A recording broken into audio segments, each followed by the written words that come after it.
Action. Assalamualaikum warahmatullahi wabarakatuh. Selamat pagi Bapak Ibu semua. Terima kasih sudah hadir dalam acara di PT Paguyuban Maritim. Adapun untuk materi hari ini, kami akan membahas nilai budaya akhlak di PT Paguyuban Maritim. Untuk interpretasi yang akan dijelaskan yaitu meningkatkan standar etika dan etiket di lingkungan kerja dengan beberapa elemen. Yang pertama mengidentifikasi dan kemudian menerapkan, selanjutnya monitoring dan evaluasi dan tindak lanjut atas penerapan etika dan etiket di perusahaan. Nah, ini adapun profil saya, perkenalkan saya dengan Fikriani Lumpuranti, biasa dipanggil Gini. Saat ini saya bekerja di Paguyuban Maritim sebagai SDM dan beberapa pengalaman saya kurang lebih 13 tahun di SDM. Dan untuk sertifikasi bisa dilihat beberapa BNSP dan lulusan SDM dari Pemula, kemudian auditor juga di ISO 9001 dan 22000. Dan adapun ini kontak saya bisa dikontak, dan jika ingin akses Linktree, di situ banyak media sosial saya yang bisa di-follow teman-teman. Oke. Selanjutnya izin saya jelaskan safety atau induction untuk acara hari ini. Ruangan ini memiliki 2 pintu. Yang pertama ada di sebelah kiri saya, di belakang Bapak Ibu semua, dengan cara ditarik dibukanya. Dan untuk pintu yang kedua ada di belakang Bapak Ibu semua, dan cara membukanya juga dengan ditarik. Dan saat ini kita tidak dalam simulasi kebakaran, sehingga dalam keadaan darurat sirine akan berbunyi dan terdengar untuk sebagai tanda bahwa terjadi darurat. Oke. Selanjutnya petugas kami akan membantu Bapak Ibu keluar dari ruangan ini untuk menuju ke tempat yang aman, dan dimulai dari tempat duduk paling belakang. Dan bila terjadi kebakaran, jangan panik dan jangan menggunakan lift. Bagi yang menggunakan sepatu hak tinggi agar dilepas dan berjalanlah menunduk untuk menghindari asap, dan segera ikuti arah dan petunjuk evakuasi yang ada. Kemudian petugas kami akan menuntut Bapak Ibu ke titik kumpul yang terletak di lapangan parkir dan halaman depan gedung. Dan apabila terjadi gempa, dalam keadaan darurat Bapak Ibu mencari tempat berlindung yang aman di bawah meja dan mengikuti prosedur seperti yang disampaikan sebelumnya. Oke, baik. Adapun untuk sesi kita kali ini, rencana total peserta semuanya 25 orang, dan saat ini absensi kehadiran dihadiri oleh Bapak Doni Firmansyah dan Bapak Heri Santoso, dan kemudian Ibu Yuni Hasani. Jadi untuk sesi selanjutnya akan dilaksanakan siang ini. Dan untuk topik pembahasannya sendiri, yang pertama adalah pengertian budaya, kemudian aspek-aspek akhlak, dan kemudian mengidentifikasi etika dan etiket kerja di tempat kerja, dan bagaimana perilaku praktisnya sesuai dengan prinsip-prinsip kerja. Nah, adapun peralatan dan perlengkapan yang dibagikan hari ini sudah diterima Bapak Ibu berupa buku referensi dan buku catatan untuk sebagai acuan menulis materi kita hari ini. Tujuan diadakannya pelatihan kali ini adalah agar karyawan mampu dan kompeten dalam membangun etika dan etiket sebagai pekerja, dan harapannya agar membangun dan meningkatkan bahwa pekerja patuh terhadap kode etik di tempat kerja guna terciptanya harmonisasi di lingkungan kerja.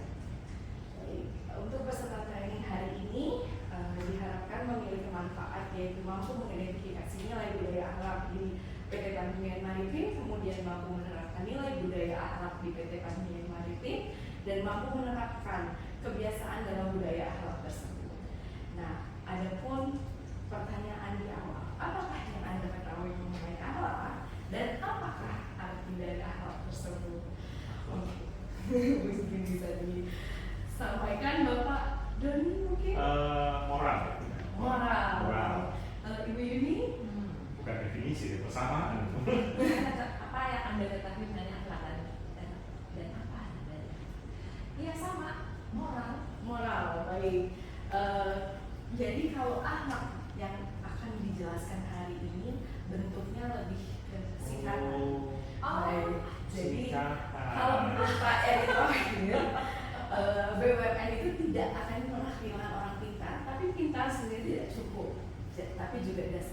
akhlak sebagai core value dan akhlak jadi dasar kesuksesan yang diharapkan. Ini menurut Bapak Erick Thohir. Nah, akhlak sendiri merupakan singkatan dari amanah, kompeten, harmonis, loyal, adaptif, dan kolaboratif. Di mana masing-masing memiliki pengertian. Amanah itu memiliki pengertian kami memegang teguh kepercayaan yang diberikan. Jadi ada kata kunci kepercayaan, memegang teguh kepercayaan. Kompeten itu adalah kami terus belajar dan mengembangkan kapasitas. Terus kemudian harmonis, kami saling peduli dan menghargai perbedaan. Loyal, kami berdedikasi dan mengutamakan kepentingan bangsa dan negara.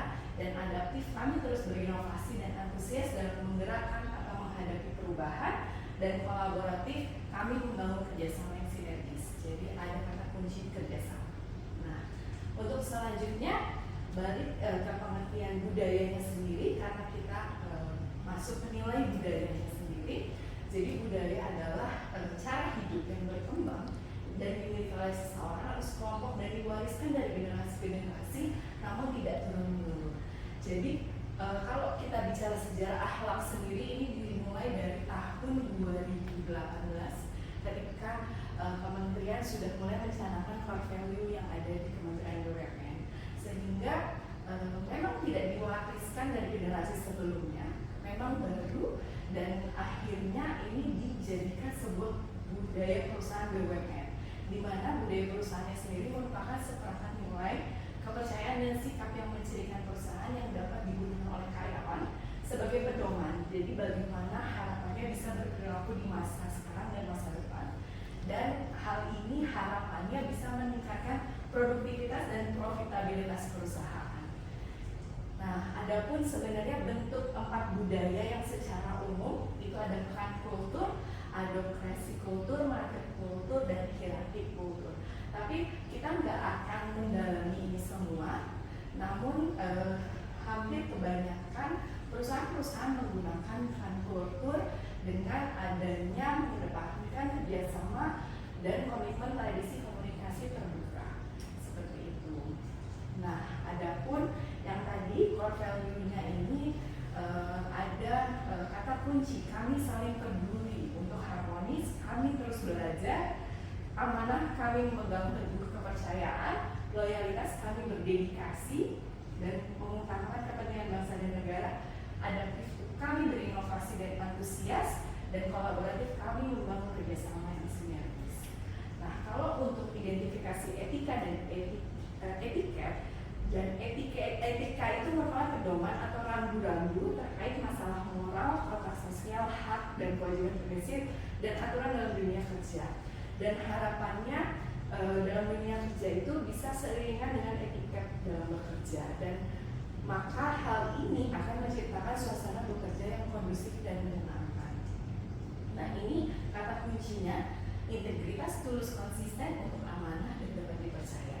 Jadi perilaku yang diharapkan adalah berperilaku dan bertindak selaras dengan perkataan, menjadi seseorang yang dapat dipercaya dan bertanggung jawab, bertindak jujur dan berpegang teguh kepada nilai moral etika secara konsisten. Kalau untuk harmonis sendiri itu ada panduan perilakunya saling membantu, kemudian selalu menghargai pendapat dan ide atau gagasan orang lain, dan menghargai kontribusi setiap orang dari berbagai latar belakang. Jadi kata kuncinya peduli dan diversity, perbedaan. Dan untuk loyal, menunjukkan komitmen yang kuat, bersedia berkontribusi, lebih rela berkorban dalam mencapai tujuan, menunjukkan kepatuhan kepada organisasi dan negara. Jadi kata kuncinya sendiri komitmen, dedikasi, dan kontribusi. Dan adaptif, panduan perilakunya melakukan inovasi secara konsisten untuk menghasilkan yang lebih baik, terbuka terhadap perubahan, bergerak lincah, cepat, dan aktif dalam setiap perubahan untuk menjadi lebih baik, bertindak proaktif dalam menggalang perubahan. Kata kuncinya inovasi, antusias terhadap perubahan, proaktif. Dan kemudian kolaboratif sendiri, terbuka bekerja sama dengan berbagai pihak, mendorong terjadinya sinergi untuk mendapatkan nilai tambah, bersinergi untuk mencapai tujuan bersama. Jadi kesediaan untuk bekerja sama dan sinergi untuk hasil yang lebih baik. Nah, sikap kerja yang diharapkan bagi peserta pelatihan ini adalah menjadi lebih taat aturan atau disiplin, beradab dan sopan, keterbukaan, penyesuaian diri, tanggung jawab, komitmen, dan empat. Dan kesimpulannya sendiri ada 3. Budaya perusahaan adalah pedoman yang berisi seperangkat nilai kepercayaan dan sikap yang mencirikan perusahaan, dan akhlak merupakan sebuah bentuk etika dan etiket bagi karyawan khususnya di lingkungan BUMN, mengidentifikasi aspek akhlak yaitu amanah, kompeten, harmonis, adaptif, dan kompeten agar dapat diterapkan dalam lingkungan kerja di PT Paguyuban Maritim. Baik, terima kasih pemaparan hari ini, semoga bermanfaat buat para peserta. Dan untuk reflektif jurnal hari ini, hal baru apa yang Anda pelajari pada sesi hari ini dan bagaimana Anda akan mengaplikasikannya dalam pekerjaan sehari-hari. Nanti akan disampaikan link, bisa diisi melalui Google Form untuk masukan pendapat atas hari ini. Terima kasih, selamat pagi, assalamualaikum warahmatullahi wabarakatuh.